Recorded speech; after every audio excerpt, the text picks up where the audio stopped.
Hello, everyone, and welcome back to the Running Temple podcast. And on today's episode, we have our very first guest, Tom Woods, who not just transforms bodies, he transforms lives too. From humble beginnings to one of the fastest growing personal trainers in the fitness industry. Tom, it's great having you here on today. Can you please tell the audience a bit about yourself? Yeah, Brad, it's great to be on here. So my name's Thomas. I'm originally from Liverpool, and I'm 21 years old. So I've actually been a personal trainer for 5 years now. I was one of the youngest on the course, the personal training course, to finish it. And then since then, I've been quite focused on obviously making this into a career. It weren't always easy from the start, definitely not, especially being young. But the past 2 years, it's really came on. And the past 2 years, I've actually been living in Spain as well, where I've been building the business from. Nice. What inspired you to sort of get into the industry? So it started with an injury. When I was around 11, 12, I was playing football at a really high level, so at level. And then I got a knee injury, so it was my cartilage. I basically had half a knee at one point. Yeah. I needed to get an operation on it. But, with the NHS, I did it through the NHS. And the way the NHS works is long waiting times. And then obviously you've got to wait for the operation when it's available. And then after the operation, you actually have to recover from it. So that whole process was around 2.5 years. And in them 2.5 years, it was a hard time, really hard time. I had no focus. And yeah, when I was finally recovered, I was like, well, I need to do something because I've got no excuses now. So I wanted to get back into football, and my first few months of football, I was really unfit. I was weak because I did no sport for 2.5 years. So I remember I had a conversation with my dad one moment after a football game, and he basically just said, "You're too weak." He said, "You need to go to the gym." Yeah. And it was quite a harsh conversation to have, but I just listened to him. And then after that first day in the gym, I got obsessed. So I had the first session. I did a few push-ups, a few bicep curls with like 3 kg. And then, yeah, I was in love from that moment. And then from there, it was just progressive. So it was building myself up. And because I was so young, I was around 14, 15, and I was making progress. Obviously, everyone around you as well is seeing the progress because no one at that age goes to the gym. Yeah. But I was seeing progress at quite a good rate. And yeah, that just saw me through school basically, and that kept me focused. And ever since then, it's just been an obsession.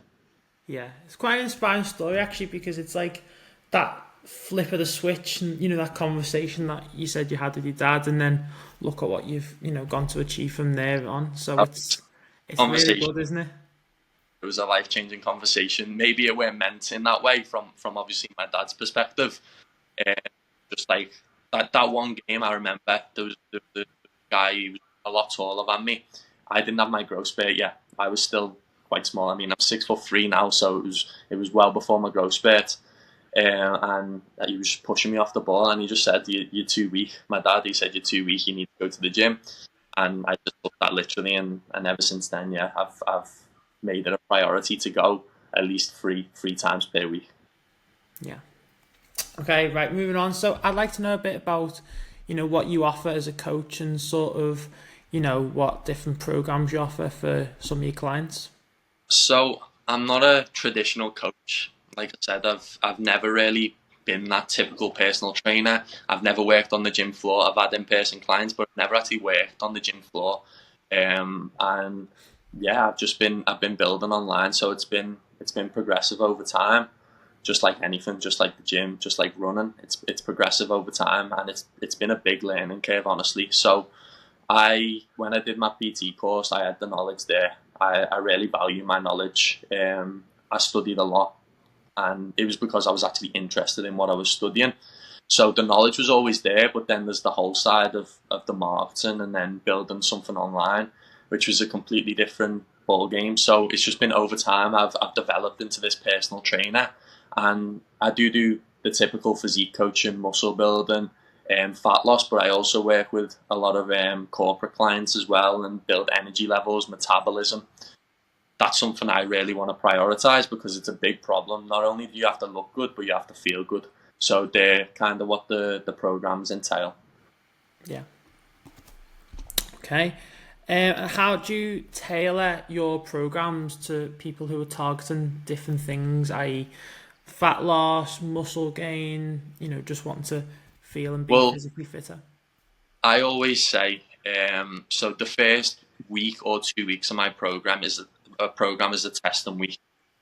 So what we do there is we test everything. So I use all your information, your height, your weight, your age, your activity levels, and your responsiveness in that first week or 2 weeks. So I'll give a set amount of calories, macronutrients, training, cardio, and it's just a bit of a test a week really. And then after after that week, 2 weeks, it tells me everything. I know their body as if it's my own, and then from there it's quite smooth.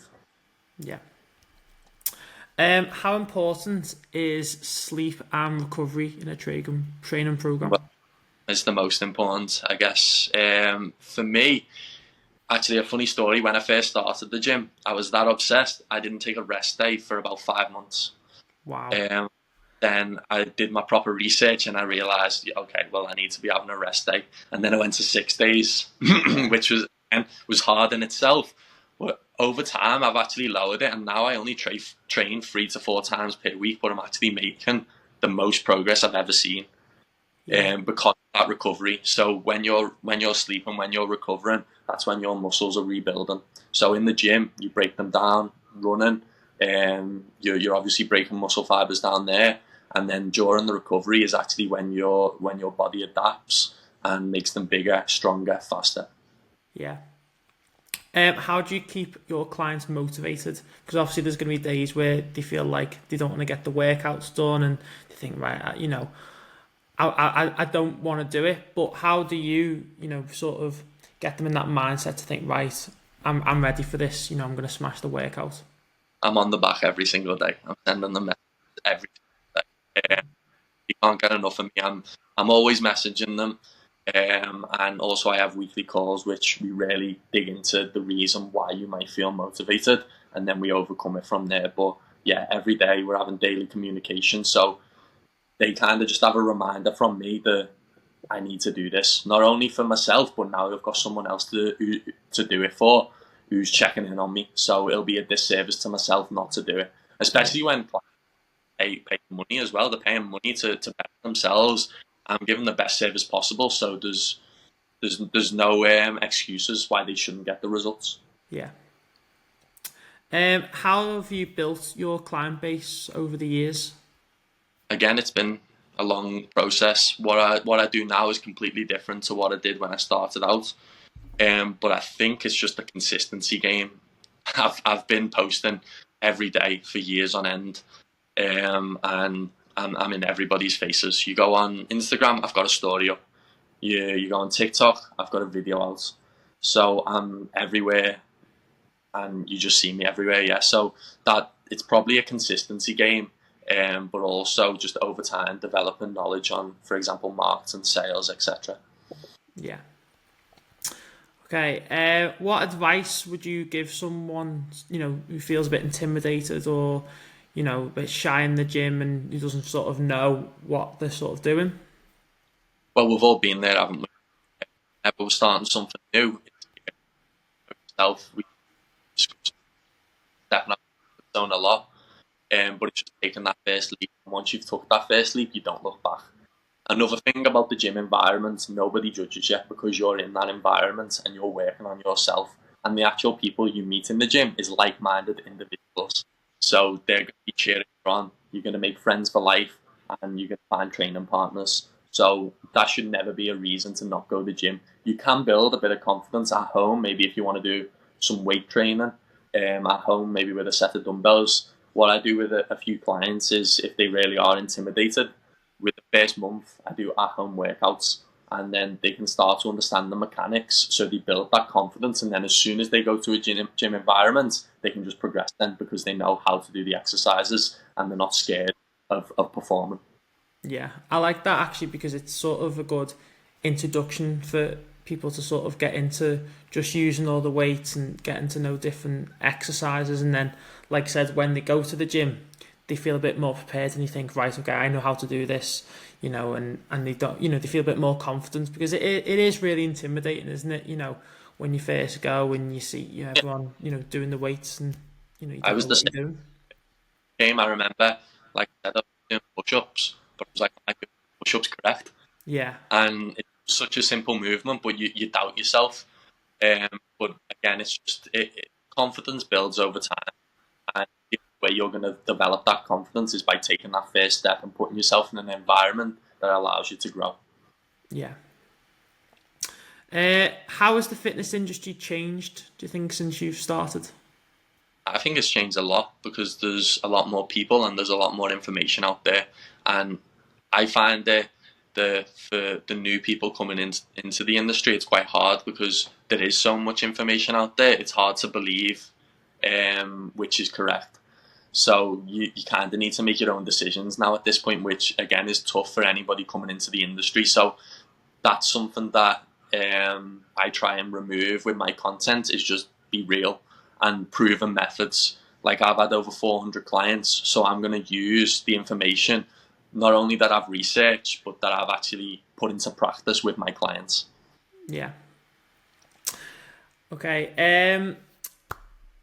It's obviously people make different mistakes and stuff in the gym, and different sort of how they use different exercises. And what are the biggest sort of mistakes you've seen people make in the gym, would you say? Oh, I've seen all sorts, honestly.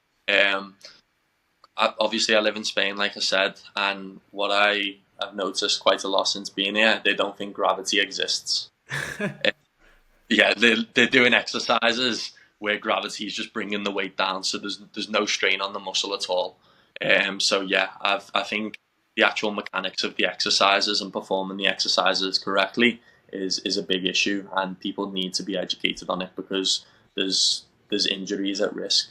Yeah. So that's something that really needs to be pushed out, and that's why people can follow guys like me and you to get real information on their fitness journey. Maybe it's running journey, maybe it's a weight journey, whatever it is. They can go to guys like me and you who put out real content and real information. Yeah. Okay. Bit of a different section now to the podcast. So we're going to do some quick fire questions. You ready? Yeah, let's do it. Let's do it. Okay. Favorite cheat meal? I think it's just be a burger. To be honest, burger chips. I think that's just an easy one to go for, but it's my favourite. Yeah, nice. Okay. You go to workout playlist or song? Surprisingly, I don't listen to music.